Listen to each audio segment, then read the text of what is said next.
احترام کرتے ہیں، ہر اہل فضل کا ہم احترام کرتے ہیں، بسط خلوص و محبت سلام کرتے ہیں۔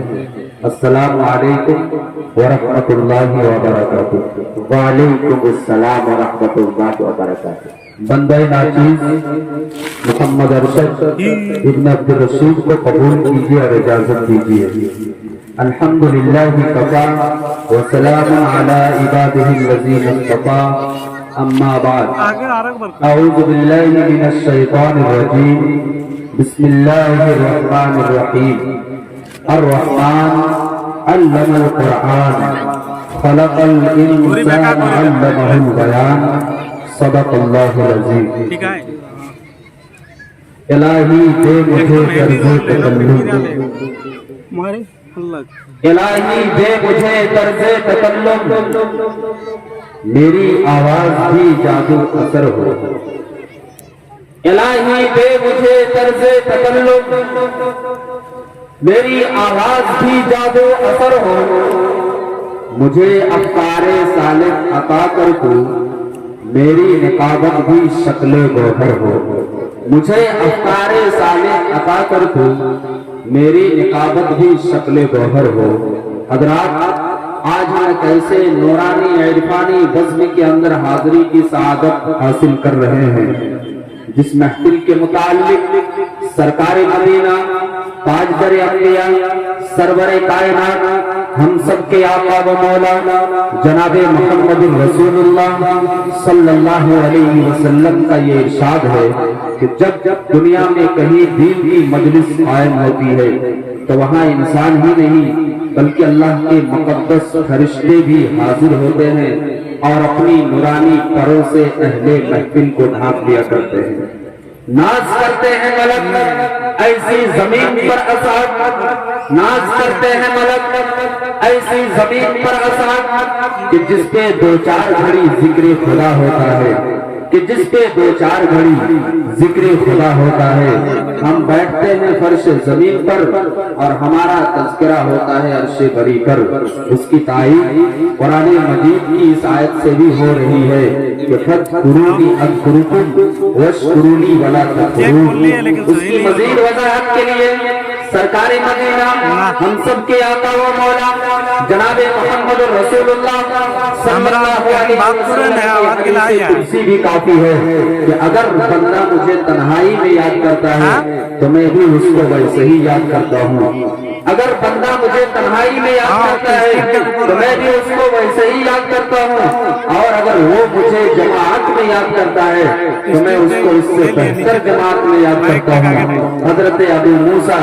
رضی اللہ تعالی عنہ سے مروی ہے کہ سرکار دو عالم صلی اللہ علیہ وسلم کا ارشاد ہے مثل الذی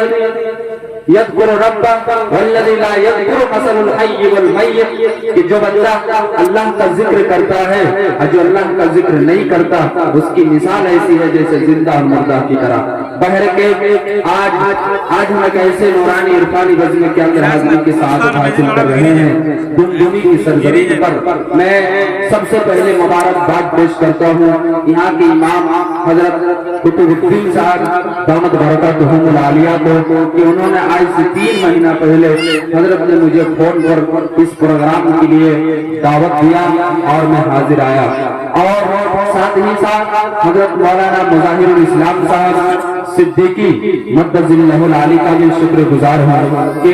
انہوں نے اس پروگرام کے لیے بڑی جد و جہد کی، انہوں نے بڑی مشقتیں اٹھائی اور اس پروگرام کو یہاں تک پہنچانے میں اور کامیاب کرنے میں انہوں نے بڑی مشقتیں اٹھائی ہے۔ بہر کے میں مبارکباد پیش کرتا ہوں یہاں کے نوجوان کو، یہاں کے بچوں کو، یہاں کے بوڑھے کو کہ جن لوگوں نے اس پروگرام کو سجانے میں اپنا مالی تعاون بھی پیش کیا ہے۔ اب آئیے زیادہ وقت نہ لیتے ہوئے سیدھے قرآن پاک کی تلاوت سے اس بزم کا آغاز کیا جائے، لیکن اس سے پہلے میں یہ مناسب سمجھتا ہوں کہ صدر محترم کا انتخاب کر لیا جائے، وہ اس لیے کیونکہ جس جماعت کا کوئی امیر نہ ہو اس کی جماعیت کا شرازہ بکھر جاتا ہے، جس جماعت کا کوئی امیر نہ ہو اس کی جماعیت کا شرازہ بکھر جاتا ہے۔ اور جس قوم کا کوئی رہبر نہ ہو وہ قوم اپنی منزل مقصود تک نہیں پہنچ پاتا ہے۔ اسی طریقے سے جس جلسے کا کوئی صدر محترم نہ ہو وہ جلسہ اپنی اہمیت و افادیت کو کھو دیتا ہے۔ اسی کے پیش نظر آج کی اس اجلاس کے صدر محترم حضرت مولانا محمد مظاہر الاسلام صاحب صدیقی مقدس اللہ العالی کو صدر محترم کا انتخاب کرتے ہیں، اور یہ کبھی امید کرتے ہیں کہ کوئی عالم دین اٹھ کر کے تائید ضرور کرے۔ ایک پتھر کی بھی تقدیر بدل سکتی ہے، شرط ہے اس کو کرینے سے تراشا جائے۔ حضرات، صدر محترم کا انتخاب ہو چکا ہے، اب آئیے تلاوت کلام پاک سے اس مجمع کا آغاز کر دیا جائے۔ وہ قرآن جو لوگوں کی ہدایت کے لیے آیا ہے، جس کا پڑھنا پڑھانا عبادت ہے تو سننا سنانا بھی عبادت ہے۔ حد تو یہ ہے کہ اس کتاب کو آنکھوں سے دیکھنا اور سینوں سے لگانا بھی عبادت ہے۔ کسی نے کہا ہے کہ شرافت صداقت دیانت ہے موتی، شرافت صداقت دیانت ہے موتی، اور یہ موتی ہمیشہ لٹاتا ہے قرآن، یہ موتی ہمیشہ لٹاتا ہے قرآن۔ حضرات، یہ وہ قرآن ہے کہ جس قرآن نے گاؤں بدل دیے، شہر بدل دیے، زمانے بدل دیے، زمانے کے تقاضے بدل دیے، معاشرت بدل ڈالی، اخلاق بدل دیا، حتیٰ کہ انسان کو بھی بدل ڈالا۔ یہی وہ قرآن ہے کہ جس کی تعلیم نے حضرت ابو بکر کو صدیق بنایا، یہی وہ قرآن ہے جس کی تعلیم نے حضرت عمر کو فاروق بنایا، یہی وہ قرآن ہے جس کی تعلیم نے حضرت عثمان کو ذی النورین بنایا، اور یہی وہ قرآن ہے جس نے حضرت علی کو حیدر کرار بنا دیا، یہی وہ قرآن ہے کہ جس نے خالد کو سیف اللہ بنایا، یہی وہ قرآن ہے کہ جس نے کالے غلام حضرت بلال حبشی کو مسجد نبوی کا مؤذن بنایا۔ اس لیے محفل کی ابتدا ہے قرآن مجید سے، محفل کی ابتدا ہے قرآن مجید سے، رحمت کے پھول برسیں گے ذکر سعید سے۔ آغاز بزنے کے لیے میری نگاہ ایک ایسے قاری قرآن پر جا کر رک جاتی ہے جو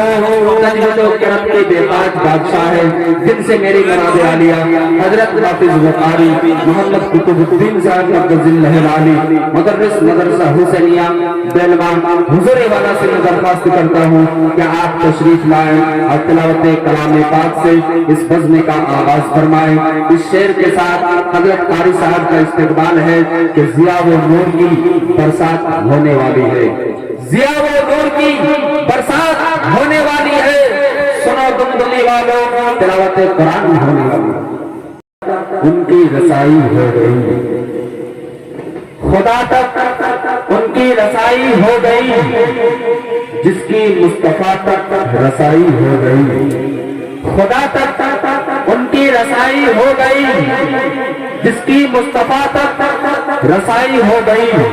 اور دمدمی کے جلسے والوں نے عمران آپ کو اتنا نوازا، دمدمی کے جلسے والوں نے عمران آپ کو اتنا نوازا کہ ایک دو دن کھائیں گے اتنی کمائی ہو گئی، ایک دو دن کھائیں گے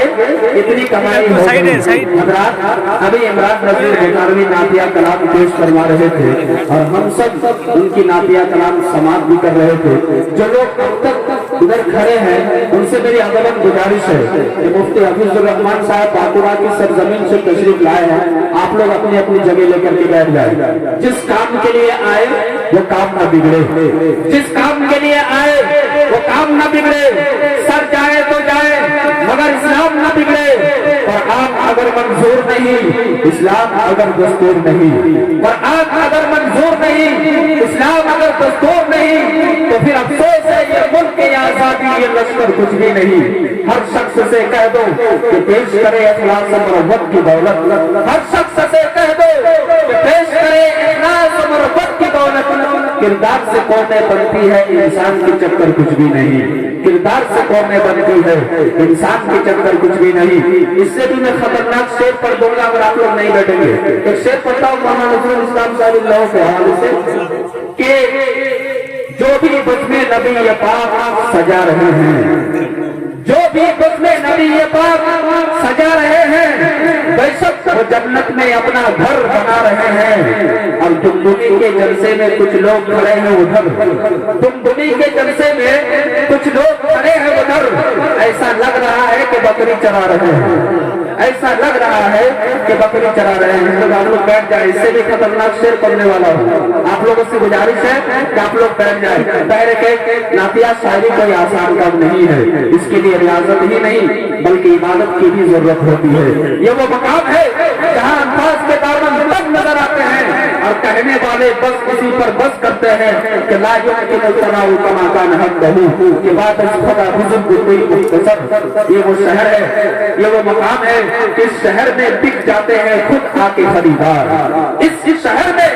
بک جاتے ہیں خود آ کے خریدار۔ یہ مصر کا بازار نہیں، یہ مصر کا بازار نہیں، یہ کوئی نبی ہے۔ حضرات اب آئیے زیادہ آپ کا وقت نہ لیتے ہوئے سیدھے سیدھے آج اس اجلاس کے سب سے پہلا خطیب جن کی خطابت پر دنیا ناز کرتی ہے، بلکہ حضرت مفتی صاحب کے متعلق یہ کہنا بچا ہوگا کہ خطابت کی دنیا پہ ہے حکمرانی،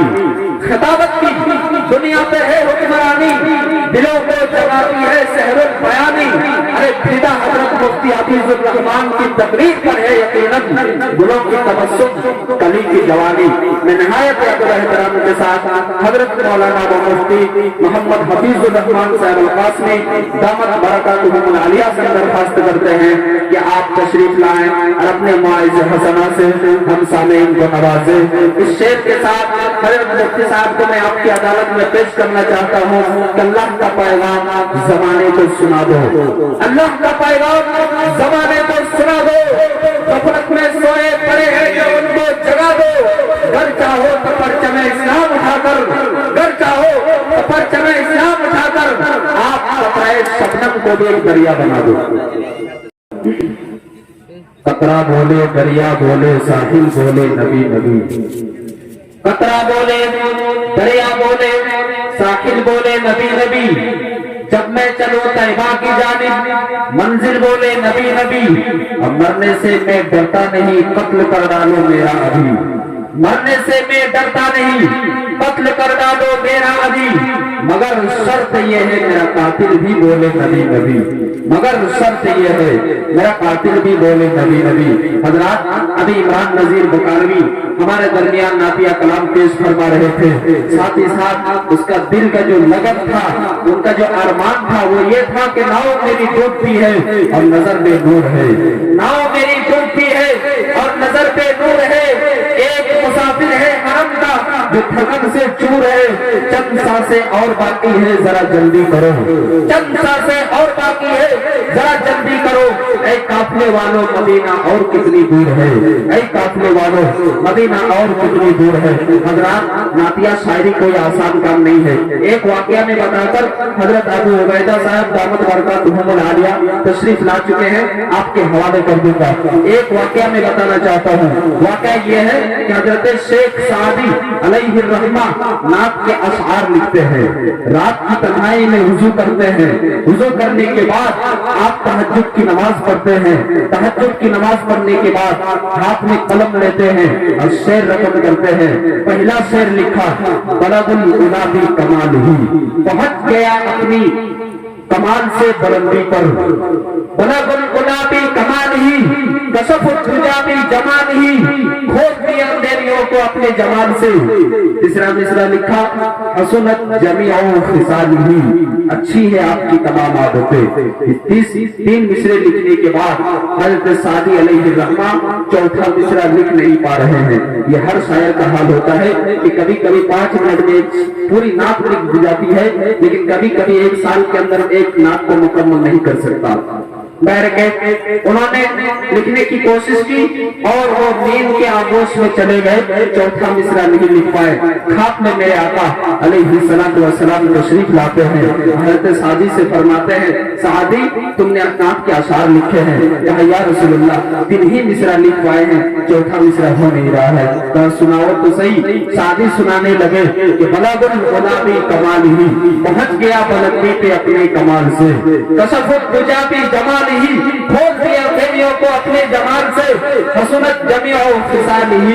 اچھی ہے آپ کی تمام عادتیں۔ اللہ کے رسول نے فرمایا